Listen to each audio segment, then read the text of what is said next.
por a gente estar num bairro muito afastado do centro, a galera sempre fez tudo aqui. Tudo. Então, sei lá, desde o teatro de rua, coletivos de dança, coletivos de grafite, grupos musicais. Tudo acontecia aqui porque, tipo, pô, a gente tá 2 horas do centro de São Paulo, então, tipo, sei lá.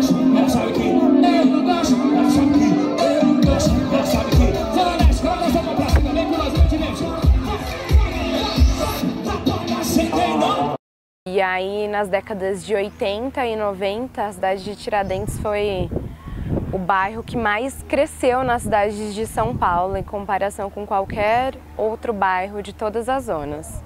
A Coab, ela atende uma demanda de população de baixa renda, né? É um projeto federal. Os primeiros moradores daqui do bairro falam muito sobre a falta de estrutura, né? A falta de estrutura para atender o contingente de pessoas que passou a morar aqui.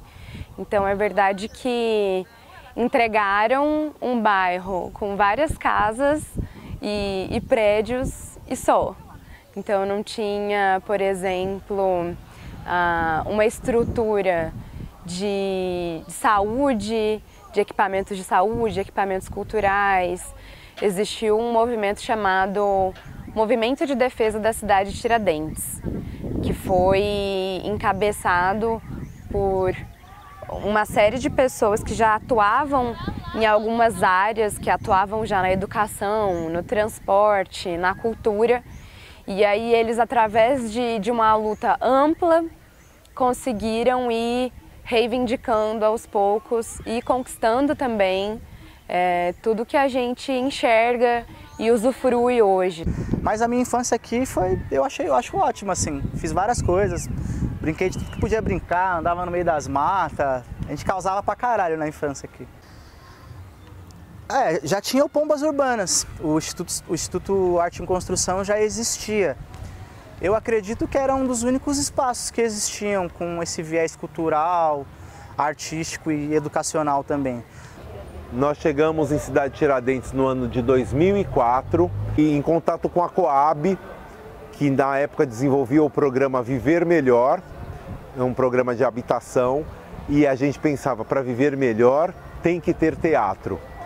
Nós entramos em contato com eles, falamos do projeto e eles falaram que eles tinham um galpão no bairro Cidade de Tiradentes. Aí nós viemos conhecer e na verdade não era um galpão, eram as ruínas do que tinha sido um antigo supermercado que estava abandonado por mais de 10 anos. Começamos assim, carregando as pedras, os entulhos que estavam aqui nesse espaço para transformar ele no que nós chamamos hoje de Centro Cultural Arte em Construção.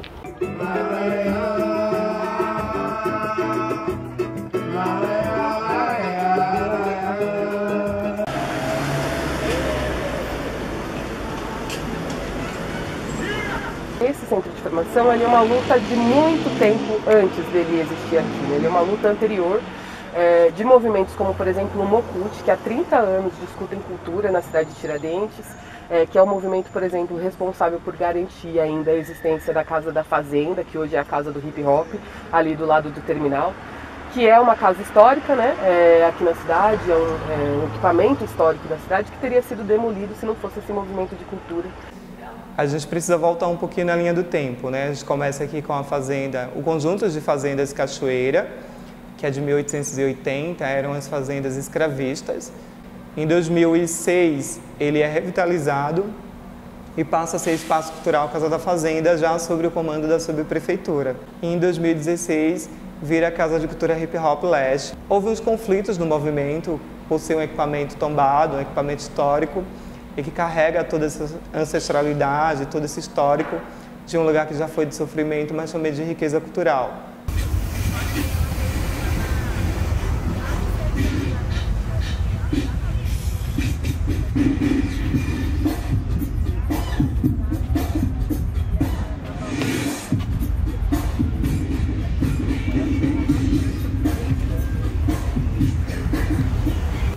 E aí no ano de 2010 eu comecei a fazer um curso de grafite num espaço que tem lá na Avenida dos Metalúrgicos, que se chama Estação da Juventude, com um orientador, que é o Eduardo Marinho, que ele assina a Credo, né? O nome artístico dele é Credo. E hoje em dia eu pinto no mesmo coletivo que ele, que é o ATM, que é a Operação Tinta no Muro. Tudo que eu sou, eu devo ao grafite, assim. Então, para mim, é muito importante esses espaços. A existência desses espaços, elas são muito importantes na quebrada, principalmente por esse motivo, né? De possibilitar que você desperte alguma coisa dentro de você para alguma área. A ideia é que nesses territórios onde você tem uma cultura viva, uma cultura pulsante, mas que às vezes às vezes não, né? Muitas vezes falta política pública para dar vazão a esse tipo de atividade artística e de manifestação cultural mesmo da vida das pessoas. Então, uma das coisas importantes desses equipamentos é você conseguir fazer uma formação adequada e continuada aos territórios que estão no entorno desses equipamentos. Então, um centro de formação como esse aqui, ele deveria oferecer cursos de iluminação, de técnico de som, deveria fornecer cursos mais substanciais de teatro, cursos de dança, de música, enfim, né, de arte, né, da produção de arte. Existem várias coisas internas nos espaços culturais que são muito bem frequentadas, só que são específicas. Sei lá, às vezes é um curso de corte e costura, que a gente está numa comunidade onde várias pessoas querem adentrar o mercado de trabalho, e aí como que ela vai fazer isso? Sei lá, às vezes é uma mulher que já tem 60 anos de idade, mas ela quer. E aí ela faz um curso de corte e costura, que é uma linguagem mais específica, e consegue. Mas, por exemplo, uma oficina de iluminação, como teve, às vezes é vazia. Porque não tem tantas pessoas no bairro que às vezes têm o conhecimento de que está rolando uma oficina lá. O que a prefeitura costuma fazer é dar oficinas, né, que são limitadas. Então você fica por 1, 2, 3 meses fazendo uma oficina e depois essa oficina encerra, você começa outra. Isso dá um prejuízo numa formação, né? Ela poderia ser uma complementação, né? Mas elas na verdade são a regra. É praticamente só isso que a Secretaria Municipal de Cultura oferece. E isso não forma artistas, né, como trabalhadores da arte. Tem uma coisa muito triste que eu vi acontecer já nesse centro de formação, que é não ter um curso de técnico de som, não ter um curso de técnico de iluminação, mas ter curso de padeiro e de manicure, o que são profissões honrosas, obviamente, mas que você não vai encontrar um curso de manicure e de padeiro num centro cultural vergueiro.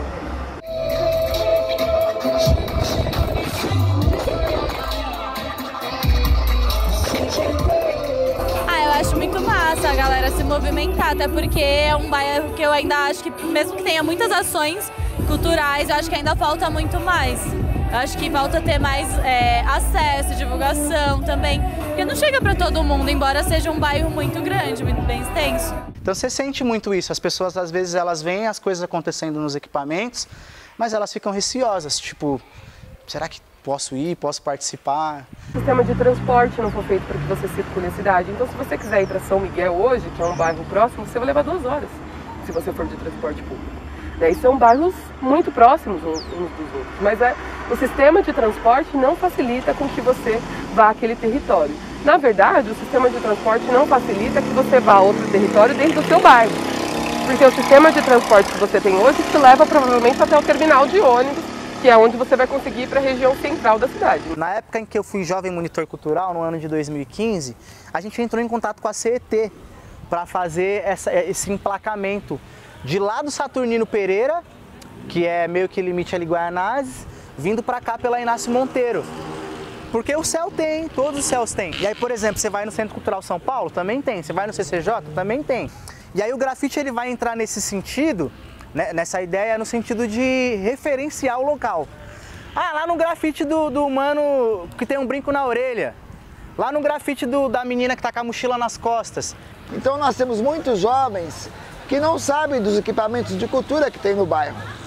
O Pombas Urbanas, por exemplo, tantos anos aqui formando muitos jovens e tal, mas tem pessoas que moram aqui do lado que não sabem que é um centro de cultura aberto à população. A gente tenta trazer as escolas muito para cá, para os jovens conhecerem os trabalhos culturais. Consegue alguma coisa, mas é incrível como ainda não temos essa capacidade de trazer a cultura para toda a população, sabe?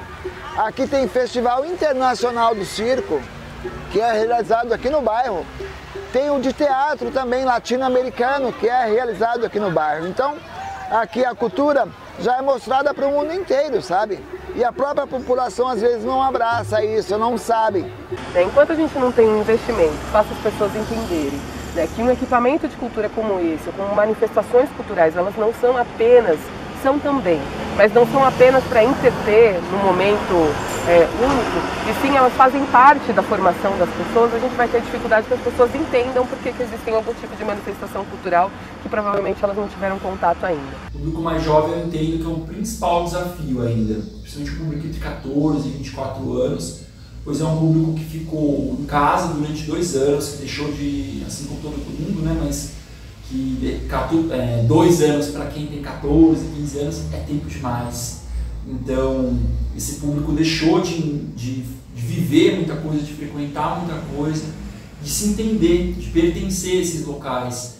Então, é um grande desafio a gente conseguir que os jovens sintam-se à vontade para entrar nesses locais. Há necessidade, sim, de que esses espaços exista uma figura de um articulador. Não é só colocar uma postagem no Facebook, no Instagram, que vai construir público. Jamais. Esse não é o caminho. O caminho é o diálogo com a sociedade, que as pessoas possam opinar e escolher o que elas querem assistir. Trabalhar com cultura é algo incrível. Assim. A gente toma dessa água, é viciante.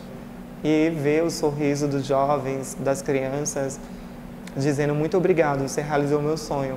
Eu não conseguiria jamais pagar pelo ingresso do Kian, do Kai Black, tantos outros que a gente trouxe aqui este ano na Casa de Cultura. Muitos desses jovens só conseguiram acessar esses artistas porque eles estavam aqui no território deles, no quintal da casa deles, né? A gente já pintava na viela e a gente estava muito nessa ideia, tipo, de centro de São Paulo é a meca do grafite, Vila Madalena, Beco do Batman, e a gente falou, não, mano, São Miguel é referência no grafite, ABC é referência no grafite, e a gente quer que a cidade de Tiradentes também seja. Então a gente criou a Viela convidando vários coletivos, vários artistas de diversos estados do país para compor os murais. Então para a população foi legal, porque a gente estava sempre saindo, sempre pintando, sempre recebendo artistas. O Estado precisa entrar com política pública, né? Ele precisa fornecer condições que essas pessoas façam a sua arte, exerçam a sua manifestação, de forma que elas não fiquem reféns, né, da rua, reféns da precariedade. A gente olha para as nossas cidades considerando que esses territórios só têm violência para apresentar. Então, quando você olha para a cidade e faz esse tipo de segregação, né, quando você olha para um território como esse, com tanto potencial como esse, mas quando você liga a televisão e você vê que nesse território só tem morte, só tem violência, né, quando as pessoas olham para esse território e só mostram esse tipo de coisa, como se nesse bairro só acontecesse isso, é claro que as pessoas vão ter medo de vir para esses territórios e não vão ter o hábito de vir para esses territórios, né? Essas mudanças, elas refletem muito a política do momento, né? Então, existiu, por exemplo, lá na década de 80, quando a prefeita em atividade era a Erundina, existia um circular gratuito. E assim que tomou posse o prefeito seguinte, esse foi um direito que acabou, por exemplo. Então, toda a estrutura de serviços urbanos, ela também pode ser muito volúvel, né, de acordo com a gestão do momento. Eu acho que esse é um aspecto que não dá para fugir, que na verdade coloca as pessoas sempre em movimento, para tentar garantir o que conquistou ou conquistar um pouco mais. É importante dizer que a gestão compartilhada é fundamental para que haja uma maior participação do público, porque o processo de gestão compartilhada é onde a gente consegue fazer com que o público se sinta pertencente à tomada de decisões do que vai acontecer nesses espaços. Porque muitas vezes a programação ela é decidida por uma pessoa que nunca nem pisou naquele local, ou quando só pisou, só foi para conhecer mesmo, que não dialoga, não sabe, inclusive, os grupos que são atuantes, que são fortes das quebradas, e também não entende as demandas que tem e as potencialidades que tem em cada quebrada. Então é fundamental que haja esse processo de gestão compartilhada, que o público consiga opinar dentro desses processos, para que assim, enfim, haja um pertencimento e as pessoas se sintam à vontade e interessadas em em frequentar esses lugares.